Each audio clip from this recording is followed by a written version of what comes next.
Bonjour. Alors aujourd'hui c'est Pâques. Alors joyeuse Pâques à tous, Pâques 2022. Et également l'entre-deux tours de l'élection présidentielle. Donc je voulais en profiter pour faire une petite vidéo pour les Français chrétiens catholiques. Et même les chrétiens tout court. Et donc voilà, pour leur dire clairement, ne votez pas Macron au second tour. Si vous êtes chrétien, ne votez pas Macron au second tour, puisque Macron c'est l'immigration, et l'immigration c'est l'islam. La plupart des personnes qui viennent vivre en France sont majoritairement musulmans, malheureusement non chrétiens, et voilà, du coup, proportionnellement, après c'est une histoire de chiffres, hein. On fait rentrer des centaines de Macron et tous les progressistes font rentrer des centaines de milliers, des millions même d'étrangers musulmans en France, donc forcément, au bout d'un moment, il va finir par y avoir plus de musulmans que de chrétiens en France. Et en tant que chrétien, ce n'est pas possible. Si vous êtes chrétien, vous devez sauver la chrétienté française, européenne et même mondiale. Vous devez sauver la civilisation chrétienne. Ça fait partie de notre mission, hein. Alors voilà. Or, si vous allez voter Macron, vous allez voter pour l'immigration sans bornes et pour l'islam, hein.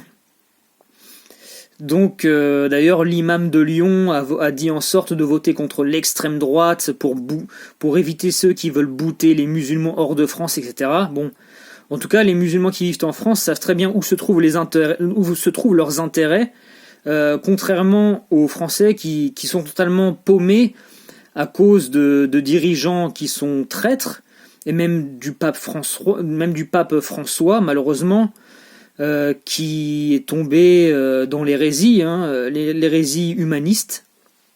Donc n'écoutez pas ce qu'il dit, malheureusement, parce qu'il va vous induire en erreur. Il va tomber dans une espèce de tartuffe philanthropique, et il va faire accueillir tout le monde, etc. Sauf que de fait, en accueillant tout le monde et majoritairement des musulmans, eh bien la France et l'Europe va finir par devenir musulmane. Avec Macron, c'est des millions d'étrangers par jour qui viennent en France, musulmans, et donc voilà, forcément, après c'est une histoire de chiffres, et ce sont les plus nombreux qui dominent, et la France deviendrait de fait un État islamique. Donc voilà, si vous êtes chrétien, vraiment ne votez pas Macron, hein. Alors je sais qu'il y a aussi parmi entre nous des catholiques, des Français chrétiens catholiques orthodoxes qui disent oui, mais de toute façon en face c'est pareil, en face Marine Le Pen, en face elle est pas pour le retour du catholicisme en religion d'État, voilà, ce sera toujours la République et les idées des Lumières. Alors j'entends bien. Alors c'est sûr que Marine Le Pen c'est pas Jeanne d'Arc, c'est pas Sainte Jeanne d'Arc, hein. Malheureusement pour la France et pour nous, je veux dire, elle ne va pas rétablir le catholicisme en religion d'État, ce sera toujours la laïcité, etc., avec des valeurs assez révolutionnaires, ma foi, mais ce sera toujours quand même moins pire que Macron, hein.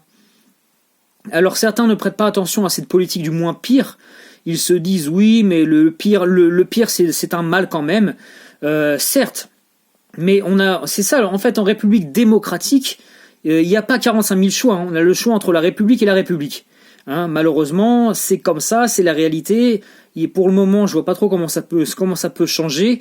Donc il faut faire avec la réalité. Il faut être réaliste et dans ce cas-là, voter pour le moindre mal, hein. Un moindre mal, oui, ça reste un mal, c'est vrai. Mais on a le choix entre un mal et un très mal. Donc il faut choisir pour le moins pire, et donc il faut choisir pour le mal. Entre le mal et le très mal, moi personnellement je préfère choisir le mal. Et si je ne vais pas me déplacer pour voter et choisir pour le mal plutôt que le très mal, eh bien c'est le très mal qui va passer en France, et donc ça sera pire. Donc la politique du moins pire est logique, hein, contrairement à ce que disent certains catholiques intégristes, enfin orthodoxes.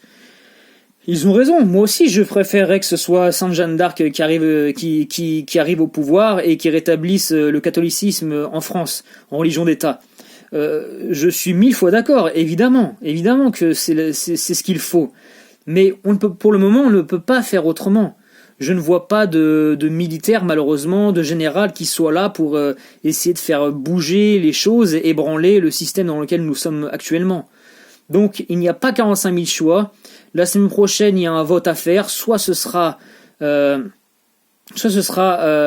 les républicains nationalistes, ou soit ce sera une fois de plus un républicain progressiste, destructeur en fait, franc-maçon, du moins ami des francs-maçons, qui va prendre le pouvoir. Et malheureusement, j'en ai bien peur. Et donc voilà, il faut que les chrétiens votent tous en masse pour les républicains nationalistes, parce que c'est le moindre mal. Hein. J'ai lu que dans une interview d'aujourd'hui, que 40% des chrétiens avaient voté pour l'extrême droite au premier tour. Eh bien, il faut qu'il soit environ 100%. 100% des chrétiens devraient voter pour les nationalistes au second tour. Parce que sinon, c'est les progressistes et c'est pire, c'est bien pire. Donc voilà, pensez à l'intérêt de l'État, pensez à l'intérêt de votre pays avant de penser à l'intérêt d'autres intérêts. Pensez à l'intérêt de votre pays, à l'intérêt de votre religion, de notre Seigneur Jésus-Christ. Et pour que le Seigneur Jésus-Christ devienne le Christ roi en France, eh bien, il faut voter toujours pour les plus conservateurs possibles. Voilà, c'est tout. Bonne fête et bonne Pâques à vous.